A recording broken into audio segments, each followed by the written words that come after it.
Hello everyone, welcome back to my channel. I decided to paint fire and ice today, at least attempt to. I am making a black background for the fire and a Prussian blue background for the ice, fire and ice. Okay, so there she blows. So I'm covering putting the base down.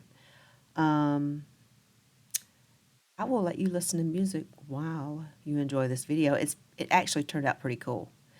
I just wanted to tell you real quick how I mixed my paints. I did an 80 grams floetrol, 40 grams of paint, and about 25 grams of water, depending on how thick your paint is. All right, enjoy the video, and I'll talk to you guys later. Oh, and if you haven't subscribed, shame on you. Click the button. I need ya.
you.